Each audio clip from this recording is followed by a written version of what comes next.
Essentiel, le rendez-vous culture de RCJ, Histoire, avec Annette Viviorca.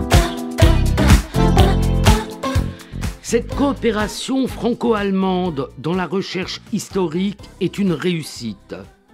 Bien des points obscurs ont été éclaircis et tous les documents en mesure de contribuer à cette quête de la vérité ont été examinés méthodiquement et commentés avec soin et précision. À force de scruter les clichés sans lesquels on pourrait visualiser ce que fut la sélection à Birkenau, les trois historiens de la nouvelle génération ont réussi à pénétrer dans ce centre de mise à mort pour mieux nous expliquer les rouages de l'étape finale de l'extermination. Cette exploration aboutit à un très grand livre. C'est ce qu'écrit Serge Schwarzfeld dans la préface à cet ouvrage, un album d'Auschwitz, comment les nazis ont photographié leurs crimes, et il parle de trois historiens de coopération franco-allemande. Aujourd'hui, nous recevons Tal Brutmann. Bonjour Tal. Bonjour. Qui est un de ces trois historiens. Peut-être pouvez-vous nous dire quelques mots sur les deux autres, sur votre trio. Alors, les deux autres sont d'un côté Christoph Kreutzmüller, qui est spécialiste de la société allemande sous le nazisme et de la photographie, et Stefan Hörler, qui est spécialiste de la SS des camps. Et on a travaillé à trois pendant de nombreuses années sur le projet qui était l'analyse des photos de ce qu'on appelle l'album de Lily Jacob. Alors, habituellement, on dit l'album d'Auschwitz ou l'album de Lily Jacob. Est-ce que vous pourriez, pour les auditeurs de RCJ, rappeler ce que c'est que cet album avant que vous l'ayez transformé en un album? Alors, l'album a été retrouvé par Lily Jacob, qui était une déportée juive de Hongrie qui est arrivée fin mai 1944 à Auschwitz, qui a été transférée fin 1944 d'Auschwitz au camp de Dora. Et à la libération du camp de Dora, en cherchant de la nourriture ou des vêtements, elle découvre un album photographique où elle pense se reconnaître, ainsi que des membres de sa famille, et donc elle le garde avec elle. Puis elle reprend le... Alors elle reconnaît sur l'album, je crois qu'elle reconnaît le rabbin de sa ville sur le... Elle reconnaît le rabbin de sa ville, elle se retrouve sur une photographie, elle retrouve d'autres membres de sa famille. Et puis... elle reprend le cours de sa vie dans le chaos de l'après-guerre. Alors, elle est déportée de Hongrie, mais elle vient d'une partie hongroise qui est ensuite la Tchécoslovaquie. Donc, elle retourne en Tchécoslovaquie après la guerre, au musée, et notamment, elle confie une copie de l'album au musée juif de Prague, sous forme de photos isolées, en fait. Puis, elle émigre vers les États-Unis. Elle s'était mariée après la guerre une première fois, elle devient veuve. Et aux États-Unis, elle se remarie, ce qui fait qu'elle a trois identités successives, trois noms différents, ce qui est important pour la suite de l'histoire. Alors, si je vous comprends bien, ces photos sont connues très vite après la guerre. Les photos sont connues très vite après la guerre, puisque les copies faites par le musée juif de Prague commencent à circuler dès les années 50, notamment à travers le comité international d'Auschwitz, qui permet de contourner notamment le rideau de fer. Et donc, elles vont être diffusées, par exemple, auprès du CDJC en France, d'autres lieux mémoriaux ou muséaux, et ensuite dans des documentaires, dans des revues et même dans des ouvrages. Ce qui fait que dès les années 50, on connaît les photographies, les photographies qui sont dans l'album, mais on ignore qu'elles proviennent d'un ensemble, d'un album. Il va falloir très longtemps, puisqu'elle dépose, lors du procès d'Ida Auschwitz à Francfort en 1964, elle est avec l'album, elle refuse de le laisser au magistrat parce qu'elle ne fait pas confiance au magistrat allemand. Elle repart avec l'album aux États-Unis. Il faut attendre la fin des années 70. Alors, il se passe quand même quelque chose d'important sur ces photos à Francfort. C'est qu'il y a une identification des photographes à ce moment-là. Au procès de Francfort, un des deux photographes fait partie des témoins. Et il va nier avoir pris les photos, puis il va être rappelé par la cour le lendemain, puisqu'il est incriminé par un SS qui est sur une des photographies, en disant non, c'est bien lui qui m'a pris en photo. Enfin, sur cette question-là, ça a été très mal mené d'un point de vue judiciaire et même d'un point de vue historique. Mais à partir de ce moment-là, on sait quels sont les deux photographes, Walter et Hoffmann, les deux photographes SS qui travaillaient au service anthropométrique du camp d'Auschwitz et qui ont pris les photographies. Alors les choses vont changer quand Serge Schwarzfeld va regarder j'ai presque envie de dire pour la première fois, non pas une photo, mais l'album. En fait, Serge Klarsfeld va s'interroger sur la provenance de ces photos qui circulent depuis des décennies. Et il comprend qu'on a affaire à un album. Il va à Francfort pour essayer, à Francfort où on lui remet une copie photocopiée de l'album, et il se lance sur la piste de la propriétaire de l'album, en l'occurrence Lily Jacob. Et grâce à un détective privé qui va remonter la piste, il finit par l'identifier et la retrouver à Miami. Il se rend à Miami, il fait faire une copie photographique de l'album cette fois, puisqu'on n'avait pas de véritable copie de l'album, et il réussit péniblement à convaincre Lily Jacob de remettre cet album photographique à Yad Vashem. Et avec une clause qui est très importante pour les documentaires et les ouvrages, c'est que Lily Jacob accepte que cet album soit libre de droit. Donc chacun peut reproduire les photos sans payer de droit finalement aux auteurs qui sont de nazis. Exactement, ou à Yad Vashem. Mais là, c'est une exigence très forte de Serge Klarsfeld, qui a imposé cette clause, qui, de mon point de vue, est totalement fondée, c'est de ne pas faire d'argent, littéralement, sur cet ensemble photographique qui est le plus important, montrant l'arrivée de Juifs dans un centre de mise à mort. Il y a quelques photos isolées qui montrent d'autres lieux, comme par exemple à Ponar, à côté de Vilnius, où on a 3 ou 4 photographies, mais c'est le seul exemple où on a un tel ensemble de photographies qui montrent l'arrivée de Juifs, en plus dans le centre de mise à mort le plus emblématique qui soit, en l'occurrence Auschwitz-Birkenau. Donc c'est un ensemble tout à fait unique et exceptionnel. Alors qu'est-ce qui se passe entre vous trois ? C'est-à-dire, pourquoi on a ce livre, en fait, puisqu'on avait déjà l'album, les textes de Serge Klarsfeld. Donc, qu'est-ce qui se passe ? En fait, quand Serge Klarsfeld publie pour la première fois l'album, ensuite il y aura de nombreuses éditions par des éditeurs privés ou des institutions comme Yad Vashem, mais lors de la première édition, Serge Klarsfeld écrit quelque chose, comme souvent, il a souvent des intuitions très fortes. Il écrit maintenant aux historiens de se saisir de l'album et de l'analyser. Or, les éditions successives n'ont pas véritablement analysé les photos. Elles se sont contentées, sans être trop méchantes, de s'intéresser à qui était Lily Jacob, ce qui est totalement normal. Et puis, elles ont les éditions, et puis tout un chacun, enfin chaque lecteur, y compris moi-même, par exemple, alors que je connais parfaitement Auschwitz, tout le monde a été piégé par la puissance narrative des photographies et de l'ensemble qui est l'album, avec l'idée qu'on avait 197 photos, toutes prises le même jour, montrant un même convoi du début à la fin dans son traitement. C'est-à-dire qu'on a cru, vous, moi aussi d'ailleurs, on a cru que c'était le convoi de Lily Jacob qui arrive, je crois, le 26 mai 1944 sur la rampe, et qu'on avait ainsi une sorte de film. Exactement. De presque 200 photos qui montraient de l'arrivée jusqu'à le tri, la sélection, l'après. Or, qu'est-ce qui vous a instillé le doute ? Alors, il faut rendre à César ce qui est à César. Christoph Kreutzmüller, en 2014, on était dans un colloque à Boston, il me dit il y a un problème avec l'album d'Auschwitz. Je crois que Christoph Kreutzmüller est un spécialiste de la photographie. C'est un spécialiste de la photographie, il travaille depuis très longtemps sur la photographie, en particulier sous le Troisième Reich. Il me dit, est-ce que tu as regardé attentivement les photos ? Donc moi je lui dis, évidemment, bien sûr, Auschwitz c'est mon sujet, donc je connais Auschwitz. Il me dit, non, mais il y a un problème avec les photos. Il y a des photos qui sont prises alors qu'il pleut, et pourtant d'autres photos à la même heure, puisqu'avec le jeu des ombres, on peut voir que c'est la même heure. Il ne pleut pas, donc ça ne peut pas avoir été pris le même jour. En fait, à partir de ce moment-là, je me suis rendu compte qu'en fait, je n'avais jamais regardé les photos pour ce qu'elles étaient, des documents, mais j'avais été piégé par la puissance de l'image. Et dès que j'ai été alerté par lui, par cela, je me suis rendu compte qu'effectivement, les trains n'étaient pas les mêmes, les trains qu'on peut voir sur la rampe, c'est-à-dire la gare d'arrivée à Birkenau. Les trains ne sont pas les mêmes, ils ne sont pas sur les mêmes voies, ils ne sont pas composés de la même manière. Donc on a décidé, ce jour-là, avec le troisième, Stéphane Hordler, qui était aussi présent à ce colloque, d'initier un projet qui était l'analyse. Et lui, avec quelles compétences particulières pour ce projet ? Lui est vraiment un spécialiste de la SS des camps.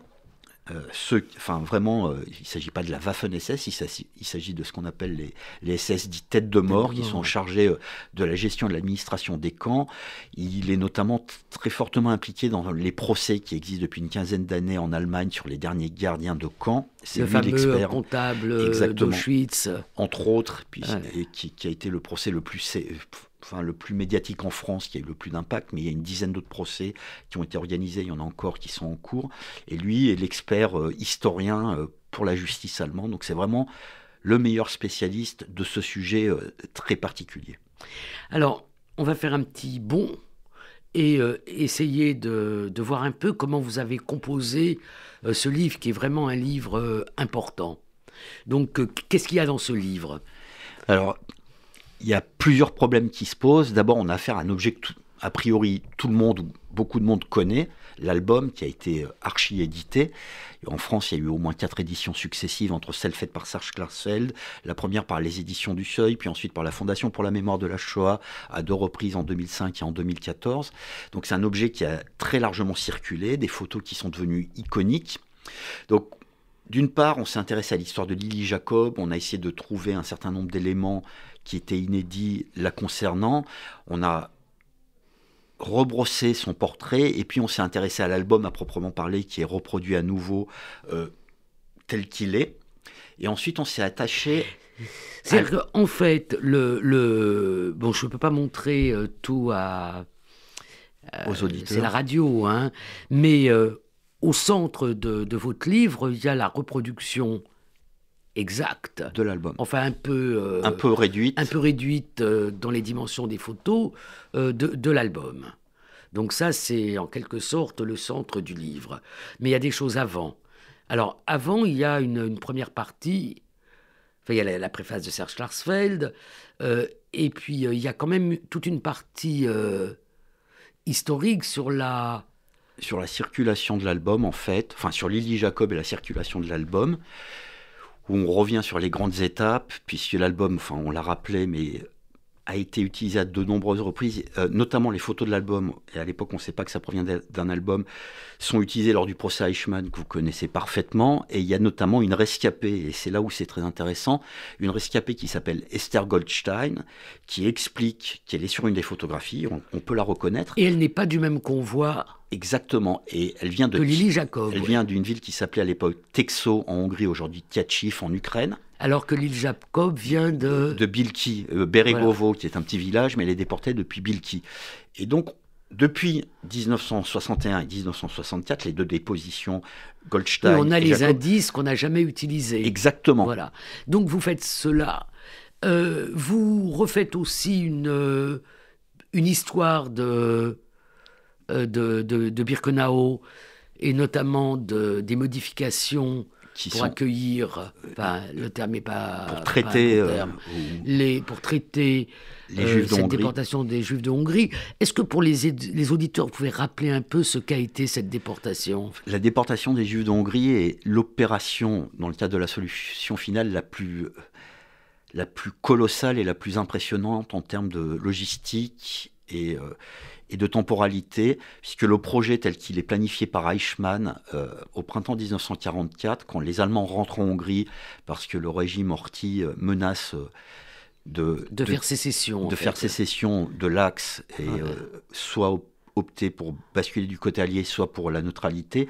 Eichmann rentre en Hongrie sur l'arrière de la Wehrmacht avec tout son commando, c'est-à-dire tous les hommes qui composent le service anti-juif qu'il commande, et l'objectif, c'est de déporter plus de 600 000 juifs de Hongrie, entre 630 000 et 670 000. C'est la totalité des juifs de Hongrie, qu'ils habitent à Budapest ou qu'ils habitent dans les territoires subcarpathiques et transcarpathiques. Alors, qu'est-ce qui se passe ? Eh ben, l'ensemble de la population juive est rassemblée dans ce qui va être improprement appelé des ghettos. En fait, c'est juste des centres de transit où on concentre les juifs dans les petites communes, puis ensuite dans les grandes villes. Et les nazis vont organiser les déportations. L'objectif, c'est vraiment en 3 mois de déporter ces 630 à 670 000 personnes. Et ils en déporteront combien ? Et dans la réalité, il y a 437 000 juifs qui vont être déportés, donc 430 000 directement à Auschwitz et 7 000 autres vers Vienne en Autriche. 430 000 juifs en 2 mois à destination de Birkenau. Le chiffre est colossal et pour réussir à le comprendre, si on regarde le bilan meurtrier d'Auschwitz pour la solution finale entre 42 et 43, c'est environ 500 000 juifs d'Europe déportés là en 24 mois. Alors, ça implique un certain nombre d'aménagements ou de terminer un certain nombre d'aménagements de ce camp. Et notamment, qu'est-ce qui se passe à Birkenau même pour pouvoir réceptionner ces juifs, en trier un certain nombre pour les envoyer ailleurs pour le travail forcé, pour l'effort de guerre, et d'amener les autres directement à la mort, à l'assassinat. Ça implique beaucoup de choses. Auschwitz est averti fin avril qu'il va y avoir cette déportation massive, mais le successeur de Rudolf Höss... Pardon. Pardon ? J'ai pas compris votre date. Fin avril 1944, Auschwitz est informé que la déportation vers Auschwitz va avoir lieu et qu'il faut tout mettre en œuvre pour réceptionner ces quelques 600 000 Il faut bien juifs. que les auditeurs se rendent compte que entre le début de cette déportation et la fin qui est en Alors, les derniers convois arrivent début juillet 1944. juillet, il y a eu quand même le débarquement en Normandie, le débarquement en Italie. L'offensive Bagration à l'Est. Voilà. Donc, ça veut dire que on est dans les derniers temps de la guerre. Et cette opération se fait à un moment donné où les Alliés ont commencé à libérer l'Europe. Oui, mais là aussi, il y a plusieurs choses très importantes. D'abord, quand elle commence en mai, fin avril, quand elle est planifiée, mai 1944, les Allemands pensent qu'ils sont encore en mesure de contenir les Alliés. Ils vont le penser jusqu'au bout. Ils le pensent jusqu'au bout, et il y a une date qui est très significative, c'est le 27 janvier 1945 que tout le monde connaît comme étant la date de la découverte d'Auschwitz. Sauf que ce 27 janvier 1945, ça signifie aussi autre chose, c'est que quasiment pour la première fois, si on accepte le nord de l'Allemagne où les soviétiques sont rentrés, mais ils sont très vite contenus par les Allemands, le 27 janvier 1945, c'est le moment où les soviétiques pénètrent en territoire allemand. Auschwitz, c'est la pointe orientale du Troisième Reich. Or, jusqu'au 27 janvier 1945, les Allemands pensent qu'ils peuvent repousser les soviétiques à l'est et les alliés à l'ouest qui sont contenus sur le Rhin. Et donc, c'est vraiment fin janvier 1945 que les Allemands comprennent qu'ils ont perdu la guerre. Donc, quels sont les aménagements qui sont faits dans le camp ? Ces aménagements, ils vont se faire en 2 temps, puisque le successeur de Rudolf Höss, qui a été le premier commandant d'Auschwitz et qui, fin 1943, est promu à Berlin au sein des services centraux de la SS, son successeur s'avère incompétent aux yeux d'Eichmann et même de Höss, qui a toujours un regard sur ce qui se passe à Auschwitz. Donc, c'est son camp à Höss. C'est son camp, c'est son objet. Et donc Höss va être rappelé expressément à Auschwitz, non pas comme commandant du camp, mais comme chef d'orchestre de l'opération d'assassinat.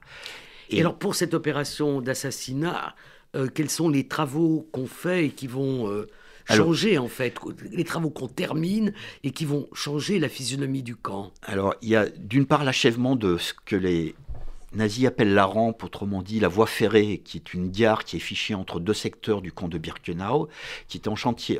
Elle est prévue sur les plans dès 1941, elle est mise en chantier en septembre 1943, mais elle est pas achevée. Et donc, Höss va faire accélérer la fin des travaux pour que le 15 mai 1944, date de début des déportations annoncées par Eichmann, le camp soit en mesure d'accueillir les convois qui arrivent. Et dans le même temps, il va faire augmenter les principales unités, les commandos de travailleurs détenus, ceux de ce qu'on appelle le Canada, le secteur d'entrepôt où on gère les biens des Juifs qui ont été assassinés, et puis parallèlement, l'autre grand commando qui est directement concerné par l'assassinat, même si lui n'assassine évidemment pas, que sont les Sonderkommando, ces Juifs qui sont chargés de vider les chambres à gaz. Alors je voudrais revenir sur la topographie du camp parce que... l'image iconique, c'est l'image qui est prise de l'entrée de Birkenau. On voit cette voie ferrée avec plusieurs embranchements où, dernièrement, dans ces dernières années, un wagon a été posé et qui va jusqu'aux 4 grandes chambres à gaz crématoires. Donc c'est ça qu'on a dans l'œil. Je vous ai entendu dire... un peu crûment que celui qui ne comprenait pas que cette voie ferrée n'était pas dans le camp ne comprenait rien à ce qu'était Auschwitz-Birkenau. Je vous ai entendu le dire quand vous avez présenté avec vos 2 collègues allemands l'album au mémorial de la Shoah. Est-ce que vous pouvez vous expliquer un peu ? Je peux m'expliquer, et justement, et vous le savez mieux que moi, puisque vous avez commencé à écrire sur le sujet depuis très longtemps, et c'est le cœur même du problème de la compréhension de ce qu'est Auschwitz. C'est à la fois un camp de concentration, et en même temps un centre de mise à mort, et il y a cette fausse idée, justement, notamment à travers la visite, puisque quand on visite le site, on a l'impression que tout est entremêlé et que les structures sont au même endroit. Et la meilleure image pour le montrer, vous l'avez rappelé, c'est cet énorme mirador et la voie ferrée qui passe sous le mirador, qui est souvent confondu avec l'entrée du camp. Or, ce qui passe sous le mirador, à partir de mai 1944, ce sont les convois de juifs qui sont destinés aux chambres à gaz. Les prisonniers, quand ils entrent dans le camp en tant que prisonniers, ne passent pas du tout sous ce mirador central. Le camp des femmes, le portail d'entrée, se trouve à la gauche du mirador central, et les autres camps qui constituent les 2 autres secteurs, le B2 et le secteur B3 dit Mexico, l'entrée se trouve face à ce qui était à l'époque la commandanture, qui aujourd'hui est l'église de la paroisse de Brzezinka, autrement dit Birkenau. Donc, je ne voudrais pas qu'on discute trop longtemps, mais je voudrais quand même vous poser une question.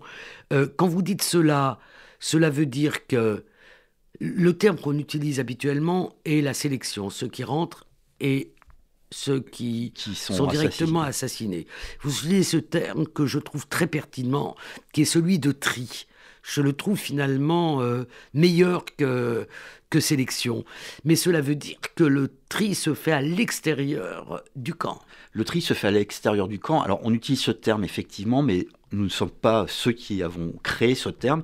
C'est le terme qui est utilisé dans l'album, puisqu'il y a plusieurs parties de l'album qui sont appelées tri, en allemand Sortierung. Et donc, on a repris ce terme qui, effectivement, nous paraissait plus pertinent que sélection, parce qu'en plus, la constitution même de l'album montre que les photographes veulent montrer le tri permanent, c'est-à-dire il y a les convois qui arrivent, des objets, il y a les juifs qui en sortent, qui sont vus comme des objets, on trie les objets, et enfin il reste les biens des juifs qui sont arrivés, et on continue à les trier. Donc c'est du tri en permanence, et cette gare qui se trouve entre 2 secteurs de Birkenau est vraiment à l'extérieur du camp, et on peut le voir physiquement, y compris sur les photos, où on voit les pylônes qui sont recourbés vers l'intérieur des camps. Et c'est vraiment très important de le comprendre, parce que c'est à cet endroit-là qu'on peut comprendre la double nature de ce qu'est Auschwitz-Birkenau. Quand les gens descendent sur la rampe, ils ne sont pas à l'intérieur du camp. Et d'ailleurs, quand les SS parlent de ce lieu-là, ils disent qu'il se trouve entre 2 camps. Entendu, le secteur 1 et le secteur 2 de Birkenau. Ce qui engendre, par exemple, à Francfort des incompréhensions avec les magistrats qui pensent qu'ils parlent non pas de cette rampe-là, mais de la première rampe. C'est vrai que c'est très compliqué, puisque tout est entouré par les miradors. Et que d'un côté, c'est un ensemble. C'est un ensemble, c'est extrêmement compliqué de le comprendre, évidemment, mais quand on le regarde froidement, même quand on est sur place ou sur les photographies, on peut comprendre qu'on est vraiment à l'extérieur. Et d'ailleurs, et à nouveau, je renvoie aux travaux d'Annette Vivorka, les déportés eux-mêmes, dans leur argot, disent « je suis rentré au camp ». Et les autres ont été au gaz, selon l'argot du camp. Ce qui montre bien que, y compris pour les victimes, quand elles sont là, elles sont pas encore arrivées à l'intérieur du camp.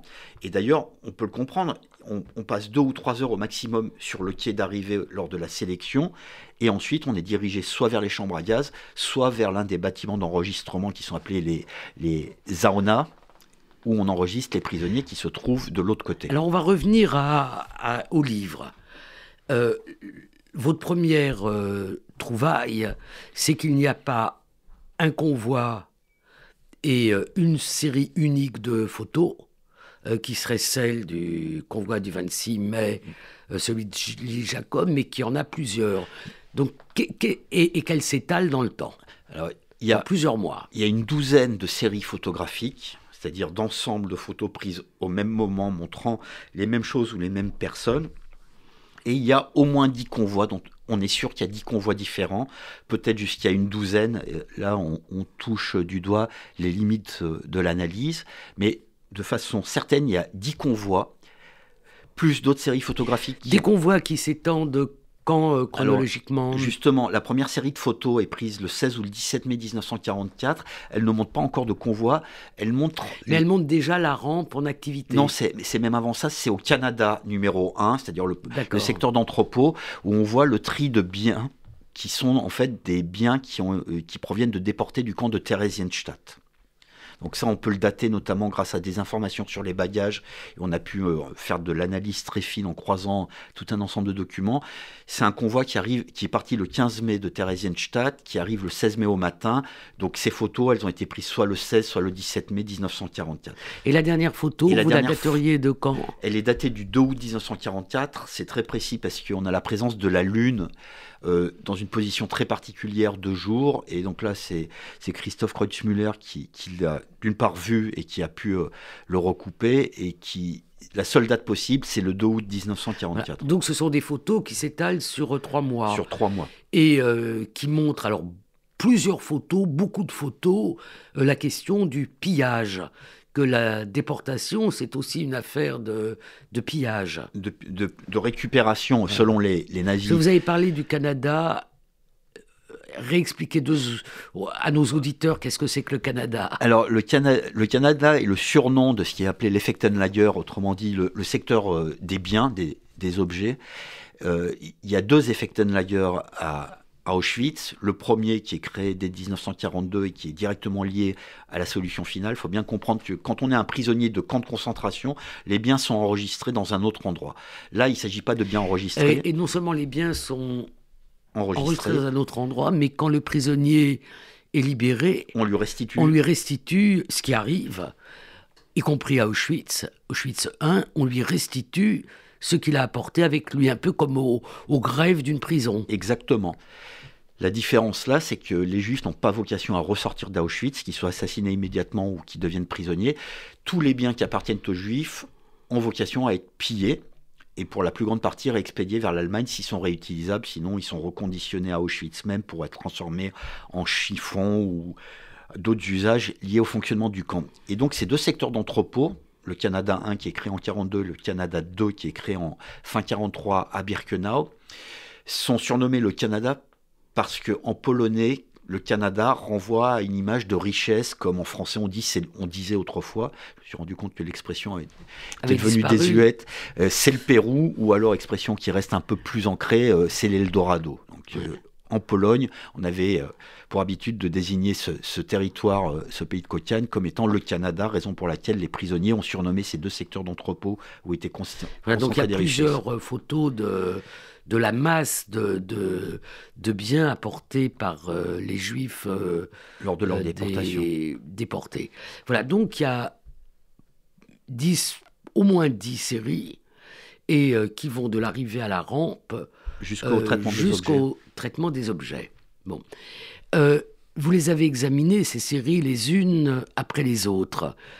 Et vous avez regardé les photos. Donc on va peut-être se livrer à cet exercice. Et on va commencer par la première photo, qui est celle de l'arrivée d'un convoi, de l'arrivée sur la rampe. Alors, est-ce que j'ai bien retrouvé la photo que je voulais montrer? Voilà, c'est cette photo-là que je souhaitais montrer. Alors, je vais voir si la technique permet à... Mais Tal Brutman, vous n'oubliez pas qu'on est à la radio. Donc, j'essaie de montrer pour YouTube. Est-ce que c'est bien? Oui. Donc, Tal, est-ce que vous pouvez nous décrire cette photo? Alors, cette photo montre la sélection... le déroulement d'une sélection plutôt que la sélection, parce que, en fait, quand on fait attention aux différentes photos de sélection qu'il y a dans l'album, on se rend compte qu'il n'y a pas une procédure, mais qu'il y a différentes procédures mises en œuvre par les SS.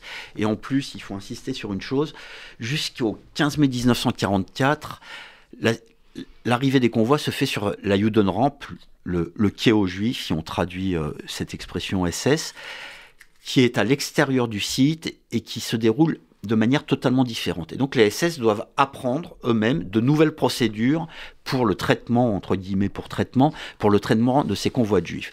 Et on voit qu'il ils tâtonnent, ils mettent plusieurs procédures. Celle qu'on voit là est celle qui va prédominer. On a d'un côté, à gauche, les femmes et les enfants. Et à droite, on a les hommes qui sont organisés en colonne et les SS sont en train de procéder à la sélection des femmes et des enfants. Alors, qu'est-ce qu'on voit d'autre ? On voit évidemment le convoi qui se trouve sur la voie ferrée numéro 2, alors que d'autres convois sont sur la voie ferrée numéro 3. La voie ferrée numéro 1, en fait, est la voie de dégagement des locomotives qui ont fait rentrer les wagons et qui sont ressortis pour venir s'arrimer à l'arrière des convois pour les ressortir sous ce fameux mirador central. Donc ces 3 voies ferrées en fait se décomposent d'une voie de dégagement et d'un quai principal où on peut déverser 2 convois en même temps. Alors qu'est-ce qu'on voit en premier plan ? Au premier plan, on voit les SS qui sont à l'œuvre, donc un médecin qui est en train de procéder à la sélection et en une seconde, il décide de qui va vivre ou mourir. On peut voir... Alors c'est intéressant de regarder le médecin parce qu'il ne correspond pas au stéréotype du médecin et du médecin que tous les survivants ont tardivement identifié comme étant le docteur Mengele. Oui, et il y a même certains musées qui expliquent qu'on peut voir le docteur Mengele sur ces photographies, alors que Mengele est totalement absent pour une raison très simple. Il était en congé au moment où débute la déportation des Juifs d'Hongrie, donc il n'est pas présent ni sur ces photos, ni pendant la déportation des Juifs d'Hongrie, en tout cas pas pendant la première phase. Donc ça, on peut en être sûr. Il n'est pas là, on a les documents. Il est d'ailleurs rappelé vertement parce que ses supérieurs estiment qu'il manque aux opérations. Donc on a pu identifier certains des médecins qu'on voit sur les sélections, notamment Willy Schatz, qui est un dentiste. Et ceux-là, la photo qu'on vient de regarder, vous avez pu identifier le médecin ? Pas avec certitude. Et vous avez pu identifier d'autres ? Parce que, si je ne m'abuse, on voit 3 SS sur la photo. Alors, en fait, il y a le médecin qui procède à la sélection. Il est épaulé en général par 2 hommes qui travaillent avec lui, qui sont souvent des hommes du personnel sanitaire d'Auschwitz et qui sont parfois des gardes extérieurs au personnel sanitaire. Donc sur cette photo-là, de mémoire, parce que c'était pas ma mission d'identifier les hommes, c'était Stéphane Ordler de mémoire. Il me semble pas qu'on ait réussi à les identifier pour des problèmes parce que. Alors Stéphane Ordler, je fais quand même une petite incise. Si il était en charge dans votre trio d'identifier les personnes, c'est parce qu'il avait édité un autre album d'Auschwitz. Dites-nous quelques mots sur cet autre album d'Auschwitz. Il y a une dizaine d'années maintenant, il y a un autre album d'Auschwitz. En fait, il y a une demi-douzaine d'albums d'Auschwitz qui sont connus aujourd'hui. Et il y a une dizaine d'années, les héritiers d'un GI ont découvert, au moment de la mort de ce vétéran de la Seconde Guerre mondiale, un album, et on s'est rendu compte au musée de Washington que cet album montrait des SS à Auschwitz. En fait, c'était la propriété initiale de l'adjoint du commandant du camp à l'époque qui s'appelle Höcker, d'où le nom de album de Höcker. Et cet album a été analysé notamment par Stéphane Ordler et puis aussi par Robert-Jan van Pelt, qui est le grand spécialiste d'Auschwitz-Birkenau, et qui a donné lieu à une édition critique pour montrer justement qu'on avait affaire à un album de loisirs de SS, loisirs qui se déroulaient au moment même de la déportation des Juifs de Hongrie. Et dans un petit village qui s'appelle Solahütte, qui est la colonie de vacances. Disons le village de vacances, de loisirs des SS d'Auschwitz. Et des femmes qui étaient gardiennes d'Auschwitz. Et c'est cet album qui vous a aidé à identifier une partie des hommes qui étaient là. Alors, on voit les SS, mais on voit aussi on voit des prisonniers hommes en tenue rayée. Oui, qui portent ce que les déportés appelaient le pyjama. Donc, ceux-là sont les hommes qui sont obligés de participer à l'organisation des sélections pour les SS et qui sont chargés à la fois de ventiler les personnes qui ont débarqué entre, d'un côté, les femmes et les enfants, de l'autre, les hommes, et ensuite d'organiser les files de façon rectiligne pour que ça aille le plus vite possible. Et puis d'autres de ces hommes en tenue rayée sont les membres de ce qu'on appelle le Commando Canada, qui sont chargés de récupérer les biens. Mais il y a un dernier élément sur cette photo qui est très important et qui peut paraître anecdotique. À l'arrière-plan, on peut voir de la fumée à l'extérieur du camp. En fait, cette fumée provient des trains qui circulent sur la voie ferrée classique d'Auschwitz, non pas le camp, mais la ville d'Auschwitz. En fait, Oświęcim, mais qui à l'époque... polonais. Exactement, et qui est le nom actuel, mais qui est la ville d'Auschwitz. Et ça rappelle une chose. c'est qu'on a un trafic marchandises et voyageurs très important sur cette voie ferrée qui est une voie ferrée principale, d'est en ouest et d'ouest en est, et que tous les voyageurs qui sont assis dans un train ont une vue dégagée sur le camp de Birkenau, puisque qu'on se trouve à 1 mètre de hauteur à l'époque dans un train de voyageurs. Et la vue est totalement dégagée depuis la voie ferrée en direction du camp qui se trouve à environ 600 mètres. Autrement dit, ce camp n'est pas caché. Cela veut dire que celui qui voulait voir quelque chose pouvait voir. Non seulement il pouvait voir, mais à l'instar d'autres sites où on a des témoignages qui, pour Belzec ou Sobibor, quand les trains passaient, les voyageurs disaient que ça puait. On sait aussi qu'à Birkenau, ça puait. D'ailleurs, vous montrez un certain nombre de photos, on n'a pas le temps de toutes les montrer. Et puis bon, il faut que les auditeurs acquièrent ce livre qui est un livre fondamental. Mais vous montrez aussi des photos où les déportés qui arrivent se bouchent le nez, se mettent un mouchoir pour ne pas sentir la puanteur qui vient de la combustion des corps. Alors, je voudrais qu'on regarde cette photo. C'est une des photos... personnellement, qui me bouleverse le plus, parce que, étant moi-même grand-mère, je pense que je m'identifie à cette femme âgée. J'essaye de la montrer. C'est difficile, elle est petite. Voilà. Donc, on voit une femme âgée avec un fichu sur la tête, courbée, qui tient par la main une petite fille, je pense, doute, oui. Et laquelle tient un petit garçon, et on a un enfant, petite fille aussi, plus grande, aussi avec un fichu qui suit. Et il borde la voie ferrée. Alors, en fait, c'est pas la voie ferrée, on est sur ce qui s'appelle la Lagerstrasse, autrement dit, la rue qui relie la voie ferrée, enfin la gare, et la deuxième partie du site de Birkenau, où se trouve la Lagerstrasse B, qui est justement le point d'entrée principal pour le camp, où se trouve la commandante tour. Et une fois qu'on est sur cette voie Lagerstrasse B, on va vers les 2 petites chambres à gaz, les crématoires 4 et 5. Et en fait, il y a effectivement ce qui est une voie ferrée, mais une voie ferrée étroite. Et la présence de cette voie ferrée montre une chose, les travaux sont encore en cours. La construction de la rampe, qui se trouve au bout de cette Lagerstrasse, autrement dit de cette rue du Camp, sont toujours en cours et on amène avec des wagonnets tout le matériel de construction. Donc on voit cette grand-mère et sans doute les enfants qui sont avec elle sont ses petits-enfants, mais il n'y a pas de certitude. C'est sans doute la réalité, mais on ne peut pas l'affirmer de façon certaine, sont en train de se diriger vers les crématoires 4 et 5, qui se trouvent à l'opposé de la gare. Ils longent une partie, le B2C, c'est-à-dire le sous-camp C de Birkenau, et on peut voir un prisonnier qui est assis au fond de la photo. Alors je pense que cette photo est quand même le symbole de ce qu'a été le génocide, c'est-à-dire l'assassinat des très petits enfants jusqu'aux vieillards, jusqu'aux personnes âgées. Mais on vient de regarder donc 2 photos. Ces photos, bon, d'abord, elles sont pas animées, hein. Elles donnent le sentiment que cette opération se déroule dans un très grand calme. C'est des photos qui sont, des fois en anglais on dit still, pour figées, tranquilles. Donc, à partir de ces photos tranquilles, on se demande finalement pourquoi cet album. Alors justement, et vous avez tout à fait raison de le souligner, parce que ça, c'est un des problèmes inhérents à l'utilisation de ces photographies depuis des décennies. On peut lire jusqu'à aujourd'hui, notamment dans des ouvrages pédagogiques ou dans d'autres productions pédagogiques, qu'il n'y a aucune trace de violence. Ce qui est totalement faux, il n'y a que des traces de violence. On ne voit pas de violence exercée, à de très rares exceptions près, mais tout est violence. Quand on voit des centaines de personnes qui descendent de wagons de marchandises, on a la violence qui est là. Les gens ont été transportés dans des wagons à bestiaux, des wagons à marchandises. Si ça, c'est pas de la violence, je ne sais pas ce qu'est la violence. Non, je suis d'accord, mais moi, ma question, elle portait sur l'apparence de calme. Elle portait sur l'apparence de calme que je reliais, mais je me trompe peut-être, avec l'objectif.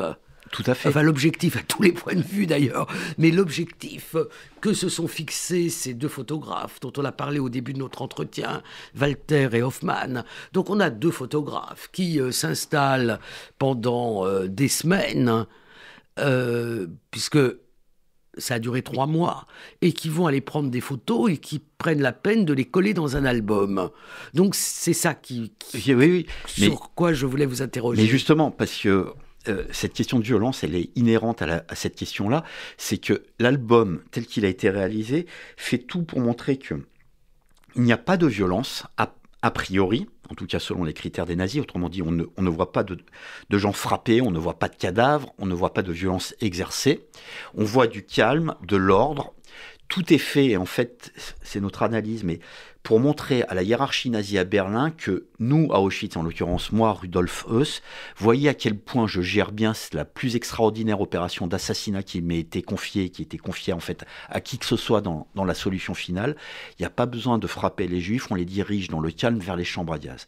Cette vision-là est totalement fausse, mais les photos sont mises en scène au sens premier du terme. Toute photo procède d'une mise en scène, mais celles-là sont très fortement mises en scène pour donner cette apparence de calme, d'absence de violence, de gens qui se dirigent tranquillement vers les chambres à gaz ou vers le camp quand elles sont assignées au camp. Et tout est fait pour mettre en place ce qu'on appellerait une narration où cette déportation massive se fait sans coup férir, sans nécessité de recourir à la violence contre les victimes, qui ne sont pas des victimes, mais qui sont des juifs pour les SS. Et chacun de ces clichés vient servir ce scénario-là. Il faut vraiment l'entendre au sens mise en scène, scénario, voulu par Rudolf Höss et confié à ces 2 photographes qu'il connaît depuis des années, à destination de Berlin, pour donner la meilleure vision possible du travail bien fait à Auschwitz. En gros, Höss dit, vous avez bien fait de me rappeler, regardez comment je m'occupe bien de la mission que vous m'avez assignée. Et d'ailleurs, dans ce livre, vous émettez l'hypothèse qu'il y aurait une quinzaine d'albums, qu'une partie de ces albums aurait été destinée à la hiérarchie, Höss, Himmler, Eichmann. Höss, Eichmann, Himmler, et peut-être qu'un jour, on retrouvera chez un GH, un soldat allemand, ou chez dans un débarrage, un brocanteur, un autre de ces albums. Et vous mettez ça en regard avec un album qui est assez connu, mais qui lui-même n'a jamais été analysé comme une source.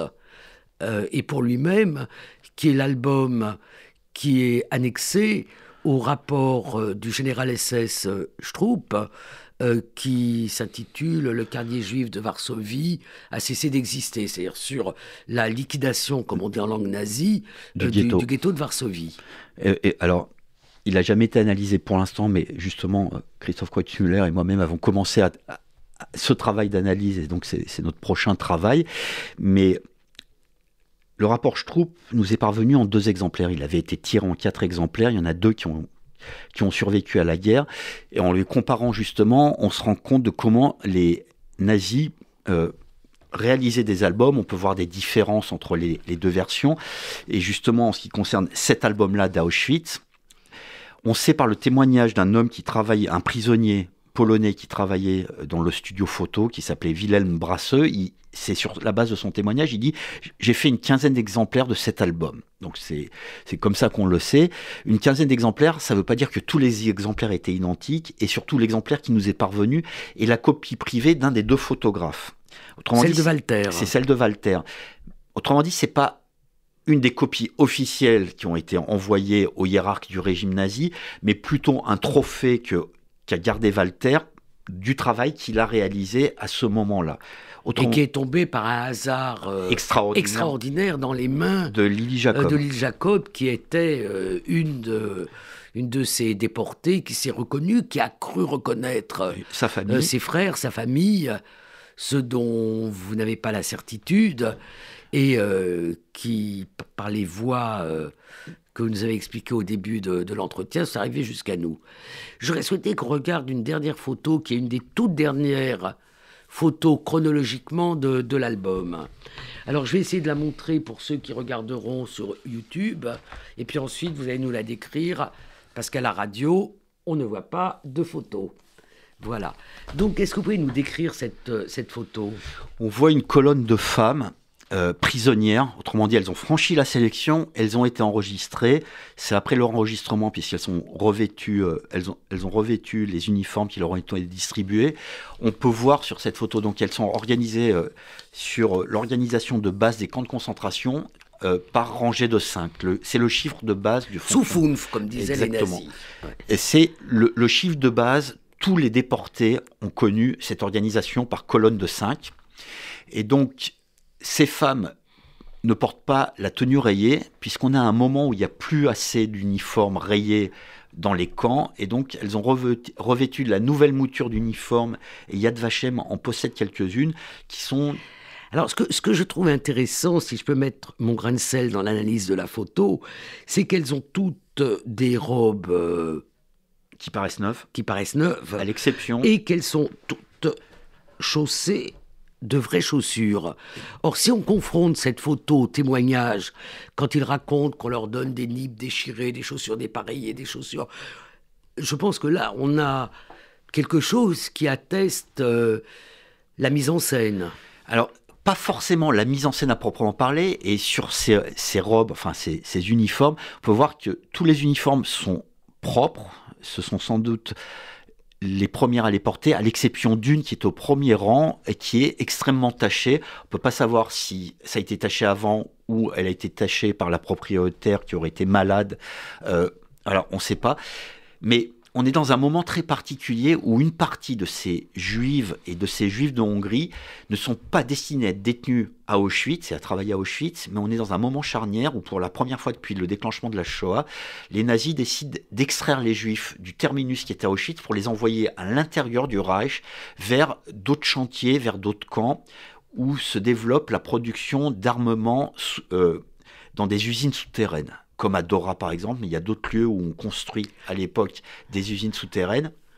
Et donc, ces uniformes pourraient correspondre au fait qu'on a affaire à des femmes qui vont être expédiées vers l'extérieur du site. Et c'est ce qui explique, on va être obligé de terminer, c'est ce qui explique aussi que si on a une masse énorme, plus de 300 000 Hongrois exterminés, assassinés en 7 semaines, il y a aussi un nombre relativement important, plusieurs de milliers, peut-être même plusieurs dizaines de milliers de rescapés. De rescapés de la déportation des Juifs de Hongrie.